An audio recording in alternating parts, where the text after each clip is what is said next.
आफताब श्रद्धा के साथ किस बेरहमी से पेश आता था, कितनी बुरी तरह से उसके साथ मारपीट करता था, इस बात के जीते जागते गवाह हैं गॉडविन, जो कि श्रद्धा के बेहद नजदीकी दोस्त हैं।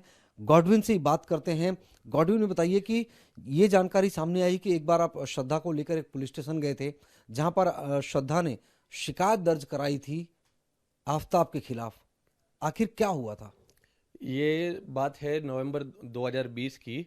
जब मैं घर पे था, मुझे एक डायरेक्ट कॉल आया था। उनके एक करीबी दोस्त थे, करण करके, सेम ऑफिस के। तो उन्होंने मेरे भाई को फ़ोन किया था कि उनके ऑफिस की एक लड़की को बेरहमी से उनके लिव इन पार्टनर ने मारा हुआ है और उनको इमीडिएट हेल्प चाहिए। तो हालांकि मेरे भाई उस दिन ड्यूटी पे जा रहे थे, तो उन्होंने मेरे को बोला, क्योंकि मैं घर पे था, कि आप प्लीज़ उनको जाके मदद करिए। तो हमने श्रद्धा को हमारे घर पे बुलाया।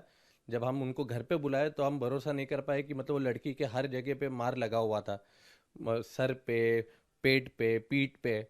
तो बाद में हमने वो लड़की से पूछा कि ये कैसे हुआ, तो उन्होंने बोला कि उनके जो लिव इन पार्टनर है वो उन पे फोर्सफुली मतलब चोक करना चाहते थे। अच्छा गॉडविन, जब यहाँ पर श्रद्धा आई तो क्या डरी सहमी थी? उसके शरीर पे कहाँ कहाँ पर चोट के निशान थे? किस तरह की बात कर रही थी? जब वो मेरे से पहले बार उनका कांटेक्ट हुआ था तो उनके फेस के नीचे यहाँ पूरा ब्लैक हुआ था, उनके पेट के यहाँ, एग्जैक्ट किडनी के यहाँ पूरा ब्लैक हुआ था, और उनके गले पे स्ट्रैंगल का मतलब मार्क्स थे, फिंगरप्रिंट्स थे। कौन से हॉस्पिटल लेकर गए थे वहां पर? जब आपने मेडिकल कराया तो मेडिकल में क्या कुछ निकला? मेडिकल में कुछ नहीं, उनको जो पेन रिलीफ चाहिए था, उनका एक प्रिस्क्रिप्शन ड्रग था जो उनको चाहिए था, जिसकी वजह से हम आईएसएस हॉस्पिटल गए थे, जो यहाँ ही एविएशन सिटी में ही है, काफ़ी करीब। तो वहाँ से उन्होंने अपना पेन का प्रिस्क्रिप्शन का जो डोज था वो लिया था। वो हालांकि आए थे, 2 घंटा 3 घंटा मेरे घर पे आराम कर रहे थे, क्योंकि उनको वो डर था घर जाने का, रिटर्न। आप लोग एनसी भी करा दिए थे केस को, मतलब एनसी के अलावा एफआईआर में भी कन्वर्ट हो सकता था जिस टाइप की इंजरी थी। तो क्या वो मुसीबत में नहीं डालना चाहती थी आफ्ताब को, या आफ्ताब ने खुद से कन्विंस किया? ये मेरे साथ तो इनका पहला हादसा है, मगर जब मैं उनसे पूरे दिन में जब बात कर रहा था तो हमको ये पता चला कि ये पहला इंस्टेंस नहीं, इसके पहले 10-12 और इंस्टेंसेस हो चुके थे। उनका टॉलरेंस लेवल आज जाके ख़त्म हुआ था, और आज थोड़ी हिम्मत हुई थी, जिसके वजह से वो घर से बाहर आके आज वो हेल्प मांग रही थी। और हर बार वो एक ही चीज़ ब्लैकमेल करता था कि मैं अपने आप को सुसाइड कर लूंगा, अपने आप को सुसाइड कर लूंगा, ये बोल के वो बार बार उसको कॉल करके रिटर्न घर बुलाता था।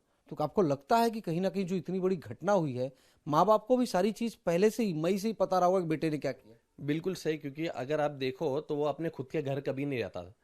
उसके मम्मी डैडी को उसका कैरेक्टर इतना पता था कि वो उनसे अलग रहते थे, और ये श्रद्धा के साथ लिव इन रहता था। और जब भी झगड़ा होता था, वो एक ही दिन ऐसा था जब आफ्ताब खुद अपने घर जाता था। आज उसके मम्मी डैडी को भी ये पता है कि ये गलती करेगा, और ये गलती इतना बड़ा होगा ना किसी ने सोचा था, और इतना बड़ा हो गया, तो जाहिर सी बात है, जिसको सब कुछ पता है आज वही मतलब अंडरग्राउंड चल रहे। आफ्ताब के बारे में कोई ऐसी बात जो बताती थी, सुनकर आपको भी शौक लगता रहा होगा कि जिस लड़की के साथ, जिस लड़के के साथ में रहती है श्रद्धा, वाकई में इतना खराब बिहेवियर है, इतना इस तरह का एटीट्यूड है, इस तरह का नेचर है, तो आखिर श्रद्धा क्यों उसके साथ में रहती है? कोई ऐसी कोई खास बात जो आप आफ्ताब के बारे में बताई हो श्रद्धा ने? आफ्ताब का ऐसा कोई स्पेशलिटी नहीं था, मगर उसका इतना गलत काम होता था जो हमको गलत लगता, जैसे कि ड्रग्स पेडल करना। पर उसके पास इतना पैसा होता था कि मतलब वो एक फैमिली का टेक केयर कर सके। तो हमेशा मुझे ये बोलती थी कि आधी रात को भी कोई आता है ड्रग्स के लिए, तो वो उनको सप्लाई कर देते। अननोन लड़के आते हैं रात को घर पे, उनको बाद में रात को किसी को और को ड्रग्स देना पड़ता है। वैसे तो इनके पास जो एविडेंस थे, ये सब एविडेंस सिर्फ इनके फ़ोन में ही थे। हालांकि जब वो हमको बोलती थी तो हम सिर्फ सुना करते थे, क्योंकि हमारे पास कोई एविडेंस नहीं था उनका। हम ना उनको कुछ बोल सकते, हमने सिर्फ ये बोला था, अगर आपको प्रॉब्लम है आप उसको छोड़ दो, आप आपके मम्मी डैडी के पास रिटर्न चले जाओ।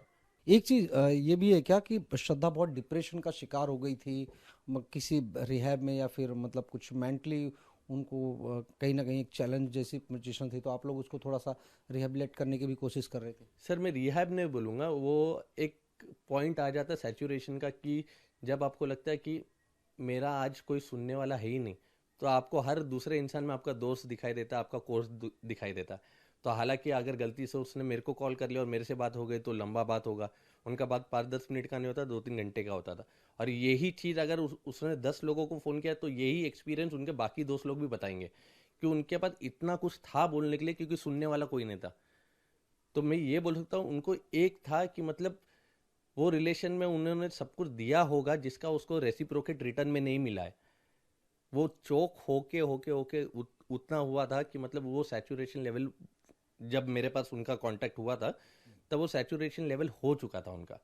कभी ऐसा सोचा था आपने, श्रद्धा को देखकर, आफताब के बारे में सुनकर, कि ऐसा कुछ हो सकता है? और जब आप सुने हैं, जान रहे हैं तो अब क्या महसूस होता है कि किस तरह ऐसे इंसान को क्या सजा दी जानी चाहिए? सर इसका सज़ा तो पूरी दुनिया जानती है, मगर ये कभी हो नहीं सकता।